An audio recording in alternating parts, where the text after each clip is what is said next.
दोस्तों हमने state Bank of India के अंदर अपना करंट अकाउंट ओपन कर लिया और करंट अकाउंट ओपन करने के बाद हमें यहाँ पे चेक बुक की सुविधा मिल चुकी है, जो कि 50 पेज की चेक बुक है हमें यहाँ पे मिली है। इसके साथ ही साथ हमें डेबिट कार्ड होता है वो भी अकाउंट ओपन होने के 10 से 12 दिन बाद हमारे एड्रेस पर हमें मिल गया है। गाइज यहाँ पे मैं आपको बताने वाला हूँ कि अगर आप 2026 के अंदर अगर आप एसबीआई बैंक के अंदर अपना रेगुलर अकाउंट ओपन करना चाहती है तो किस तरीके से आप ऑनलाइन तरीके से बिना ब्रांच जाए घर बैठे किस तरीके से अपना अकाउंट ओपन कर पाएंगे। अकाउंट को ओपन करते समय आपको मिनिमम बैलेंस होता है वो आपको कितना मेंटेन करना होगा, और यदि आप मिनिमम बैलेंस होता है वो मेंटेन नहीं कर पाते इन केस, तो ऐसे में आपसे कितना चार्ज लिया जाएगा, कौन कौन सी वो बैंकिंग सर्विस है जो आपको बिल्कुल फ्री में यहाँ पे आपको देखने को मिल जाएगी, और कौन सी बैंकिंग सर्विस के लिए आपसे चार्ज लिया जाएगा। तो गाइस यहाँ पे अगर आप स्टेट बैंक ऑफ इंडिया के अंदर अपना एक रेगुलर करंट अकाउंट ओपन करना चाहती है तो इस वीडियो को कंप्लीट जरूर देखना। और अगर आप हमसे कुछ पूछना चाहते हैं, आपके मन में किसी भी तरह को भी सवाल है, तो आप नीचे जरूर कमेंट कर दीजिएगा, मैं 100% आपके कमेंट का रिप्लाई दूंगा। देखो दोस्तों, अगर आप स्टेट बैंक ऑफ इंडिया के अंदर अभी वर्तमान समय में अपना करंट अकाउंट ओपन करते हो ना, तो इस अकाउंट का इस्तेमाल एक नया बिजनेस शुरू करना चाहते हैं, नए स्टार्टअप शुरू करना चाहते हैं, नई दुकान के लिए अपना अकाउंट ओपन करना चाहते हैं, तो स्टेट बैंक ऑफ इंडिया का रेगुलर अकाउंट ओपन करना सबसे बेस्ट ऑप्शन आपके लिए होने वाला है। तो अकाउंट को ओपन करने के लिए सबसे पहले आपको क्या करना होगा, अपने मोबाइल के अंदर कोई भी वेब ब्राउजर को ओपन कर लेंगे। सर्च बॉक्स के अंदर जस्ट टाइप करेंगे SBI bank regular current account, इतना यहाँ पे सर्च करेंगे। रेगुलर करंट अकाउंट की ये वाली वेबसाइट है स्टेट बैंक ऑफ इंडिया की, तो इस वाली वेबसाइट को ओपन करेंगे। सबसे पहले इस अकाउंट के कुछ बेनिफिट्स के बारे में यहाँ पे बताया गया है। जैसे ही आपका अकाउंट ओपन हो जाता है तो आपको 7 से 8 दिन बाद, मैक्सिमम में 10 से 12 दिन का टाइम लगता है, पोस्ट ऑफिस के माध्यम से आपके दिए गए एड्रेस पर आपको 50 पेज की जो चेकबुक होती है वो मिल जाती है। ठीक है, इसके लिए आपसे कोई भी चार्ज नहीं लिया जाएगा। हर महीने आपको 50 पेज की चेकबुक होती है, उसका फ़ायदा आप स्टेट बैंक ऑफ इंडिया के रेगुलर करंट अकाउंट के अंदर ले सकते हैं। NEFT, RTGS, internet banking, mobile banking की सुविधा होती है, उसकी सुविधाओं का भी आप यहाँ पे लाभ ले सकते हैं। आपको सबसे फास्ट और सबसे सुरक्षित आपको कॉरपोरेट इंटरनेट बैंकिंग की सुविधा बिल्कुल फ्री में यहाँ पे आपको देखने को मिल जाएगी। इसके साथ ही साथ आपको फ्री कैश डिपॉजिट करना होगा, फिर कैश विड्रॉल करना होगा होम ब्रांच के माध्यम से, तो इसकी सुविधा भी देखने को मिल जाएगी। इंडिया के अंदर ओवरऑल आपको 22,000 से भी अधिक आपको बैंक ब्रांच का सपोर्ट देखने को मिल जाएगा। अगर आप भारत के किसी भी स्टेट में रहते हैं तो ऐसे में आप अपने अकाउंट को ईजिली यहाँ पे ट्रांसफ़र करने की सुविधा होती है, उसका लाभ बिल्कुल फ्री में कर पाएंगे। इसके लिए आपसे कोई भी चार्ज नहीं लिया जाएगा। गाइज यहाँ पे आप 100 टाइम्स तक आप यहाँ पे जितना मिनिमम बैलेंस रखेंगे उसके बराबर आप यहाँ पे पैसे होते हैं वो रख सकते हैं। मैक्सिमम जो लिमिट है 5 लाख रुपए तक की लिमिट होती है, इस अकाउंट के अंदर आप 5 लाख रुपए तक रख सकते हैं।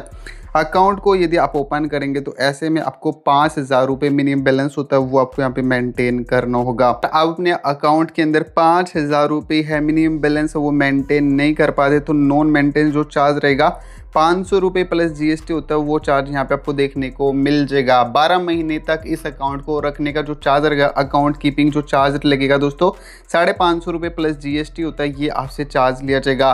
14 दिन के अंदर अगर आप इस अकाउंट को क्लोज करेंगे तो ऐसे में कोई भी चार्ज नहीं है। 14 दिन के बाद अगर आप इस अकाउंट को क्लोज करेंगे तो 1,000 रुपये प्लस जीएसटी होता है वो चार्ज आपसे यहाँ पे देखने को मिल जाएगा। कैश पिकअप की फैसिलिटी चाहते हैं तो नॉर्मल जो चार्ज रहते हैं बैंक के द्वारा वो आपसे लिए जाएंगे। आरटीजीएस के माध्यम से अगर आप पैसे है वो ट्रांसफ़र करना चाहते हैं अपने फ्रेंड अपने क्लिक के साथ, तो ऐसे में इंटरनेट बैंकिंग मोबाइल बैंकिंग के माध्यम से करेंगे तो अनलिमिटेड आपको इसकी सुविधा देखने को मिल जाएगी, जितना चाहे आप उतना अमाउंट यहाँ पे भेज सकते हैं। वहीं दोस्तों अगर अपने नज़दीकी ब्रांच में जा करके आप आरटीजीएस ट्रांजेक्शन के माध्यम से 2 से 5 लाख रुपये तक अगर आप पैसे ट्रांसफ़र करते हैं तो 25 रुपये प्लस जीएसटी, और 5 लाख से अबो करेंगे तो 50 रुपये प्लस जीएसटी होता है वो चार्ज लिया जाएगा।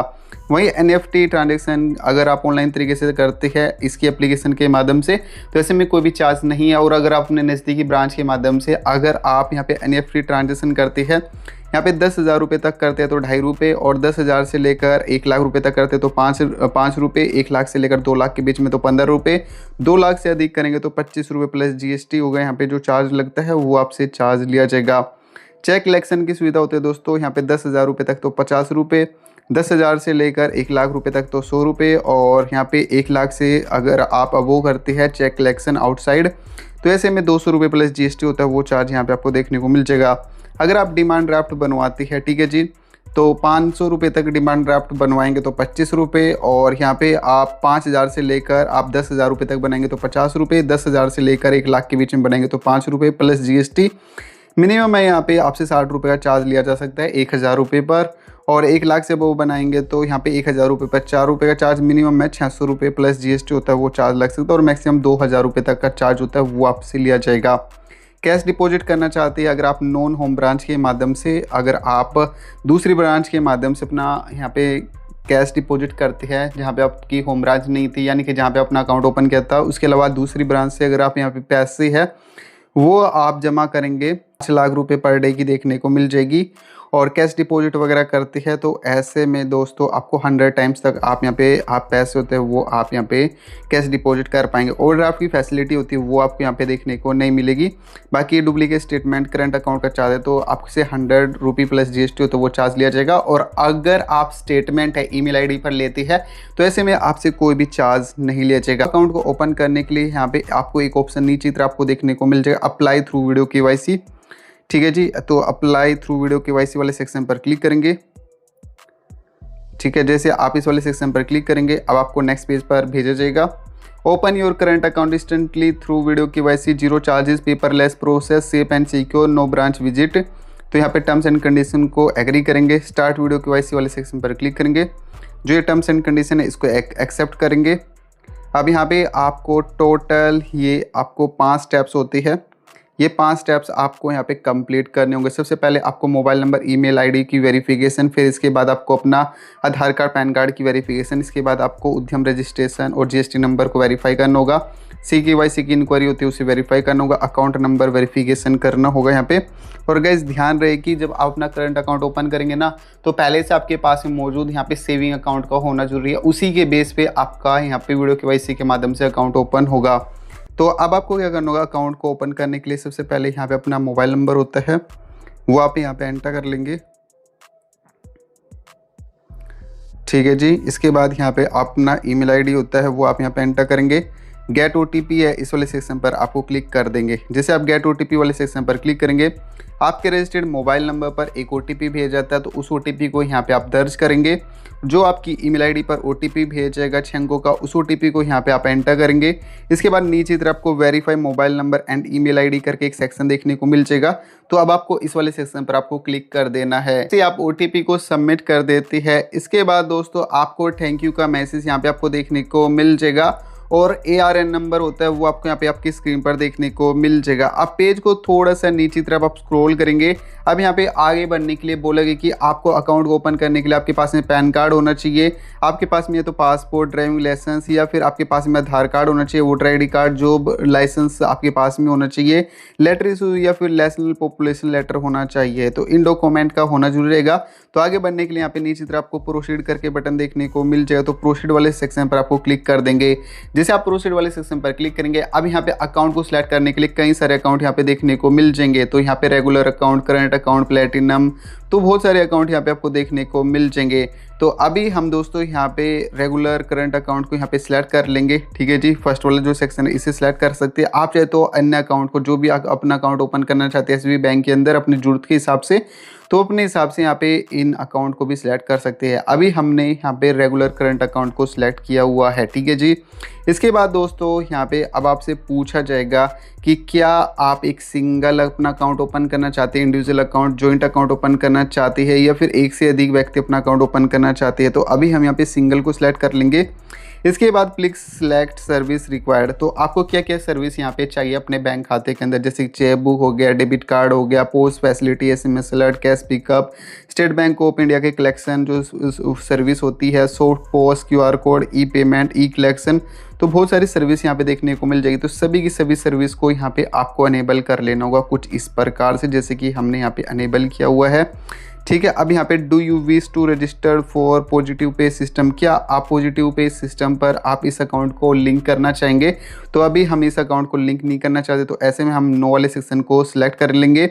मंथली यहाँ पे स्टेटमेंट जो आपको मिलता है, ईमेल स्टेटमेंट, वो डेली वीकली आप किस तरीके से आप लेना चाहते हो वो आप यहाँ पे सिलेक्ट कर लेंगे। ठीक है जी। इसके बाद आपको अपना ईमेल आईडी होता है वो आप यहाँ पे एंटर कर लेंगे, अपना मोबाइल नंबर होता है वो आप इस बॉक्स के अंदर एंटर करेंगे। नीचे तरफ आपको सेव एंड प्रोसीड करके सेक्शन देखने को मिल जाए, तो इस वाले सेक्शन पर आपको जस्ट क्लिक कर लेंगे। पहला स्टेप है वो आपके यहाँ पे कंप्लीट हो जाता है। अब दूसरे स्टेप के अंदर आपको अपनी बिजनेस की डिटेल होती है वो वेरीफाई करनी होगी। सबसे पहले आपसे पूछेगी कि आपके पास में CKYC नंबर मौजूद है। यदि आपके पास में CKYC मौजूद है तो यस सेलेक्ट कर लेंगे, अन्यथा आप इसे नो सेलेक्ट यहाँ पे कर लेंगे। नो सेलेक्ट करने के बाद अब आपको दोस्तों आपको अन्य डिटेल होती है वो आपको यहाँ पे सबमिट करनी होगी। ठीक है जी। सबसे पहले यहाँ पे आपको अपना GST नंबर होता है वो आपको यहाँ पे एंटर करना होगा। I authorise SBI to fetch detail related to my business. ठीक है, इसको आप सिलेक्ट कर सकते हैं यस, अन्यथा आप नो सेलेक्ट कर लेंगे। सेव एंड प्रोसीड वाले सेक्शन पर आपको जस्ट क्लिक कर देंगे। सोर्स ऑफ फंड यहाँ पे सिलेक्ट कर लेंगे, आपको पैसे किस तरीके से मिलते हैं वो आप यहाँ पे एंटर कर लेंगे। इसके बाद बिजनेस का किसके नाम पर अपना खाता खोलना चाहते हैं, ब्रांच का कोड, नेचर ऑफ बिजनेस यहाँ पे सिलेक्ट कर लेंगे, इंडस्ट्री कोड टाइप करेंगे, कितना आपका साल भर में इनकम हो जाता है, डेट ऑफ इनकॉर्पोरेशन यानी कि आपका बिजनेस किस तारीख से शुरू हुआ, प्लेस ऑफ इनकॉर्पोरेशन यानी कि आपका जो दुकान है या फिर आपका जो बिजनेस है कहाँ पर मौजूद है, फुल एड्रेस होता है वो आप यहाँ पे एंटर कर लेंगे। इसके बाद दोस्तों यहाँ पे आइडेंटिफाई नंबर जिसमें कि आप अपना पैन कार्ड, आधार कार्ड की जो डिटेल होती है वो आपको यहाँ पे जस्ट सबमिट कर लेना होगा। तो इसके बाद दोस्तों आपसे यहाँ पे कंट्री का नाम, ठीक है, और यहाँ पे रिलेटेड पर्सन और यहाँ पे नंबर ऑफ बेनिफिशियल पर्सन। इसके बाद यहाँ पे कॉन्टैक्ट एंड रेजिडेंस एड्रेस जिस पर रहते हैं उसकी डिटेल यहाँ पे आपको सबमिट करनी होगी, जिसमें कि आपको address line 1 2 3 city state pin code state district और यहाँ पे इसके अलावा आपको अपने नज़दीकी ब्रांच होती है उसे आप यहाँ पे एंटर कर लेंगे। अगर आपका सेम एड्रेस है जो कि आपके रजिस्टर्ड आधार एड्रेस पर सेम एड्रेस है तो यहाँ पे यस सेलेक्ट कर लेंगे, तो आपकी सभी की सभी डिटेल होती है वो यहाँ पे सबमिट हो जाती है। इसके बाद सेव एंड प्रोसीड वाले सेक्शन है, इस वाले सेक्शन पर आपको जस्ट क्लिक कर देंगे। जैसे आप इस वाले सेक्शन पर क्लिक करेंगे अब आपके डिटेल को यहाँ पे वेरीफाई किया जाएगा। ठीक है जी। और वेरिफिकेशन होने के बाद अब आपको सभी की सभी डिटेल यहाँ पे आपको देखने को मिल जाएगी जो कि अभी तक आपने सबमिट की होगी। अब दोस्तों जैसे आप सबमिट कर देते हैं इस एप्लीकेशन फॉर्म को, तो अब आपको यहाँ पे वीडियो KYC वाले पेज पर रिडायरेक्ट किया जाएगा। अब आपको कुछ नहीं करना, बस आपको अपनी कंप्लीट KYC यहाँ पे कर लेनी होगी। जैसे आपके अकाउंट की KYC कंप्लीट हो जाती है इसके बाद दोस्तों आपको यहाँ पे 7 से 8 दिन बाद 50 पेज की जो चेकबुक होती है और जो यहाँ पे डेबिट कार्ड मिलता है आपको आपके दिए गए एड्रेस पर यहाँ पे भेज दिया जाता है और वेलकम किट भी आपकी सेम एड्रेस पर भेज दी जाती है। दोस्तों इस आसान प्रक्रिया के माध्यम से आप स्टेट बैंक ऑफ इंडिया के अंदर अपना रेगुलर करंट अकाउंट है वो आप आसानी से ओपन कर सकते हैं। अगर आप एक नया बिजनेस शुरू करना चाहते हैं या फिर नया स्टार्टअप शुरू करना चाहते हैं, अपनी शॉप के लिए अपना अकाउंट ओपन करना चाहते हैं, अमेजोन, मीशो या फ्लिपकार्ट पर अगर आप ई सेलर टाइप काम करते हैं तो ऐसे में भी इस अकाउंट का इजीली इस्तेमाल कर सकते हैं। आई होप दोस्तों ये वीडियो आपको अच्छी लगे तो इस वीडियो को लाइक कर देना, चैनल को सब्सक्राइब करना मत भूलना। मैं मिलता आपको नेक्स्ट वीडियो में, तब तक के लिए अपना ध्यान रखिएगा।